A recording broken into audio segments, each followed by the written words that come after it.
ইরানের সাবেক president Ebrahim Raisi, ইসলামী বিপ্লবী গার্ড বাহিনীর অন্যতম শীর্ষ সামরিক কর্মকর্তা কাসেম সোলাইমানি সহ একের পর এক শীর্ষ নেতার হত্যাকাণ্ডে মধ্যপ্রাচ্য ক্রমেই উত্তপ্ত হয়ে উঠছে। এর মধ্যেই শুক্রবার লেবাননের সশস্ত্র গোষ্ঠী হিজবুল্লাহর শীর্ষ নেতা হাসান নাসরাল্লাহকে হত্যার ঘটনায় ইসরায়েল লেবানন যুদ্ধের দামামা বাজছে।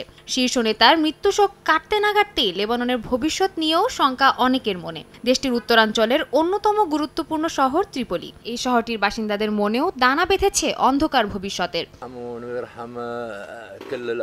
আমাদের দেশ ক্রমেই ধ্বংসের দিকে এগিয়ে যাচ্ছে। এই দেশের ৭০ বছরের ইতিহাসে একটা দিনও আমাদের শান্তিতে কাটেনি। কোথায় যাচ্ছি আমরা? আমাদের শেষ আসন্ন। সৃষ্টিকর্তা সবাইকে নিরাপদে রাখুক।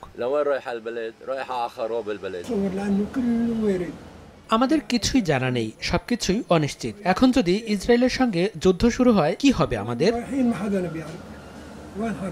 নাসরাল্লাহর মৃত্যু শুধু হিজবুল্লাহ নয়, গোটা মধ্যপ্রাচ্যকে হুমকির মুখে ঠেলে দিয়েছে বলে মনে করছেন লেবাননের সাধারণ মানুষ। বিশ্লেষকরা বলছেন, পশ্চিমাদের নৈতিক ও সামরিক সহযোগিতার কারণেই যে কোনো সিদ্ধান্ত নিতে দুইবার ভাবছে না ইসরায়েল। গাজা থেকে শুরু করে লেবানন কিংবা সিরিয়া, নেতানিয়াহু প্রশাসনের হামলার ভয় এখন সব জায়গায়।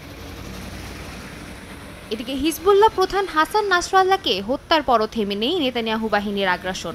লেবাননে হামলার পরিধি আরও বাড়ানোর সিদ্ধান্ত নিয়েছে ইসরায়েল। আগ্রাসনের জবাব দিতে পশ্চিম তীরে ইসরায়েলের ঘাঁটি লক্ষ্য করে ক্ষেপণাস্ত্র হামলা চালিয়েছে হিজবুল্লাহ। সাদিয়া তাসনিম, সময় সংবাদ।